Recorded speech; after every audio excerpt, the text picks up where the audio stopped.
and by a very fine musician indeed, Tori Amos, who's here to talk about a new album, Gold Dust. Anyway, she's here because we like her. Tori, welcome to the show. So good to see you, Robert. And to you too. Is this a kind of, not exactly a lifelong ambition, but is this something you've always wanted to do, which is to put your songs into an orchestral context? Always, yes. Really? Since I was little. But then, you know, you do other things and you go away from that. And they invited me to do one show. This started Who's as they? one show. Who's that? The Dutch, the Metropole Orkest, which is a Dutch orchestra. Right. And they invited me to play one show. Sort of like an orchestral blind date. So what, you turned up with your piano and... Yeah, the Boozendorfer, yes. She traveled, she got there, and in rehearsals, there was a chemistry that was happening, and it was someone from Deutsche Grammophon who said, of course a German, who said, we need to document this properly. So then the recording process began after that. And how did it work? Did you think, right, these songs will work well with strings, these one won't? How did you go through the kind of the catalogue and decide which songs to do? Because it's not exactly a best of or a greatest hits, is it? It's a casting call. Right. It's a casting call, thinking about which songs will really lend themselves to an orchestral arrangement. And also, it's 20 years. We're looking at a 20-year kind of, the past 20 years of different stories. It can't be 20 years. It's 20 years.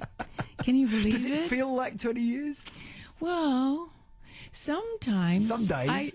Yeah, sometimes it's harder to clomp around in my high heels than it used to be, that's for sure. But then there are times when I think it doesn't feel like that, and yet my daughter will sort of look at me and say, yeah, it is that, Mom. Because I've been doing this show for about the same amount of time, so we've kind of run simultaneously, really. But so much, in a way, it starts to fly by at a certain point, you know. I guess what happens is at a certain point in time you think, right, this is what I do. This is who I am, almost, if you know what I mean. It's kind of... You stop thinking about it. You just you think about your next project, and you go and you do, and it just becomes part of your life. But are you prone to looking back and kind of surveying the scene, if you like, or was this a kind of an unusual process? Always forward. Really? Always forward. I'm trying to get more present. So be in the moment that you're in instead of thinking 6 months out. Right. You have to think about, well, I won't get to that project in 6 months unless I really do what I'm supposed to do well today. So this one came about because a nice German person in Holland... do you have any link with Holland before this? Or? Well, one of the engineers I work with is Dutch. The other one is my husband. But so that's a connection with the Dutchman. But the Dutch have, Victor and Rolf, the designers, have been collaborators before we worked on a project in the last 10 years. So there is a creative connection with the Dutch. Okay. So when you turn up with this orchestra, the Metropole Orkest, do you feel kind of slightly overawed by the fact that there's all these, you know, kind of super classical trained players, do you feel like, can you put your stamp on it? What's the kind of the relationship? Well, this orchestra is unique in that it's diversified and has quite a jazz repertoire. Right, okay. So they're more expansive. So they're not too stuffy. No, they're more expansive. And always with the Dutch, the thing is when they say we're going to pop out for a smoke, you know. You know what they mean. It takes on a different meaning. And so, though, I would say to you, when you get that kind of sound powering down your back. Yeah. And do you feel like little you when that happens? Yeah, you feel like little you in big high heels, and you think, okay, so this is a creature, and think dragon. They're a dragon, and the conductor is the dragon tamer. Right? And then you're thinking, okay, I've got to get this Boozendorfer on top of this dragon in my high heels and not fall off. But the thing is, the dragon won't mean to hurt you. But when it whips its head around and you're moving so fast and it breathes that fire, you have to think, okay, don't burn up, let the fire surround you. Because there is a great history of both, you know, rock and roll players, soul players, jazz players, all kinds, working with orchestras and getting rather swamped by them, it has to be said. You have to imagine it's like a train going 220 miles an hour, and you're on top of it. And if you fall off, it's not just going to stop for you. But particularly with your songs, which are very intimate, are very kind of personal, and often, I mean, small in a very nice way, if you know what I mean. It seems, you know, how do you fit that into this much bigger Well, the paradox was when we played the Albert Hall a couple weeks ago was how to treat the Albert Hall like your living room. Right. And you make it intimate. I mean, I wouldn't mind that being my living room. Yeah, well, but you have to approach it that way. There's a paradox. You need to have an intimacy with this orchestra and with the people coming to the show. And when you were working, were you working with them live, or did you just, how did that work? Oh yeah, in recording. Recorded live. Really? So Mark and Marcel, our engineers, we took them to Boozendorfer and went to Holland and hung out there. And didn't smoke. We didn't. No, of course not. Of course not. Your daughter's listening.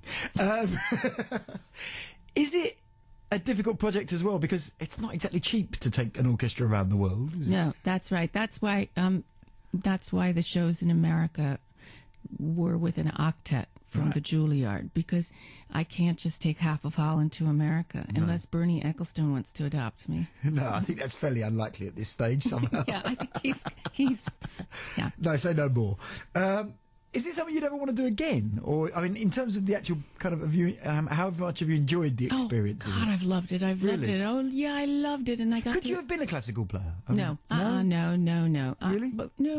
But I never saw myself as that. I'm a composer. Right. That's how I see myself. And that sounds, I don't mean to sound snooty, meaning I'm a songwriter. I'm a composer more than I am an articulate pianist. I can play my style, but if you're talking about interpreting, Chopin and Prokofiev and all that stuff, that's a different discipline. Sure. That's a different set of skills. But you were trained in that context, weren't you? Yes, I was trained, but I thought I'm not going to play the dead guys for the rest of my life, because I want to express for my time what people are feeling and sensing. And so I want to document as a songwriter what people are feeling to leave for the next, generation. Did you write any specific songs for this project? No, this is about choosing songs from my catalog, from all the records. Because there's quite a lot of them now, I guess. Yeah, yes, it mounts up. Lots of girls.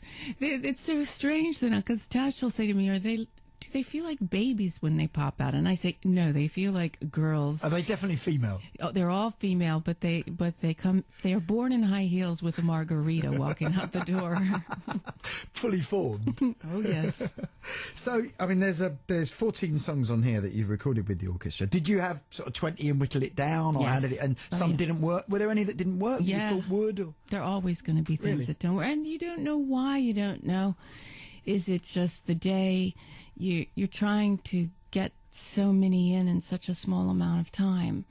And because it was a collaboration with the orchestra.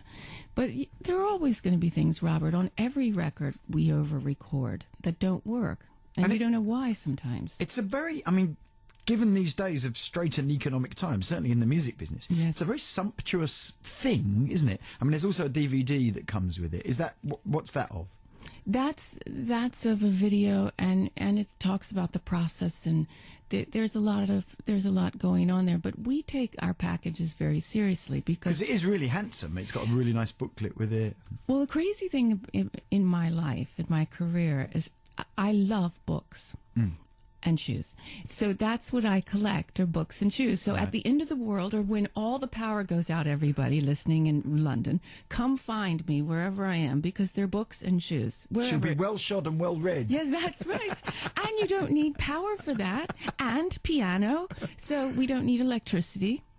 No, you didn't need electricity, but you did need an orchestra. You said you played up at the Albert Hall with this. Is there any more kind of intention to do it again, or is that... Well, Well, what I'd say to you is next coming, hopefully, is the musical with the National Theatre, The Light Princess. Yeah, but you were talking about that before, so tell us a bit more in the time we got there. Oh, we've just done a workshop, and it's gone very well, and all I can say to you is we have to all cross our fingers. And so is this something you've written? Or? I've written it with Samuel Adamson, who's book and co-lyricist, and we have a great team. Marianne Elliott, director, who is co-director of War Horse and part of that team, and Nick Heitner, who's, the Titan over at the National, who has been our fearless leader, and he's been the mentor of this project. And when I said Titan, I mean, great Greek Titan. God. Yes, of theater, yes. And he has been a taskmaster on this, and he said to me, look, Tori, this cannot just be good, this has to be better than good. So fingers crossed, and that's our next project. Right, well, the project we've been discussing today is Gold Dust, which is the album with the Metropole Orchestre. I asked you to pick a track from it, and you've chosen Jackie's Strength. Why that one? Well, because we were just talking outside. There's somebody here who's going to a wedding today, and we were talking about mine and Mark's wedding, and how Tash has always said, "Oh, I wish I could go to your all's wedding," because it seemed like it was so much fun. And I have to tell you, we were so nervous, Robert, and that day we didn't eat or drink the whole day. Both of us were so nervous. And this song is about a girl before her wedding and what flashes past her eyes. And Tori Amos, from the album Gold Dust, this is Jackie's Strength. Tori, as ever, it's an absolute pleasure. Thank you, Robert.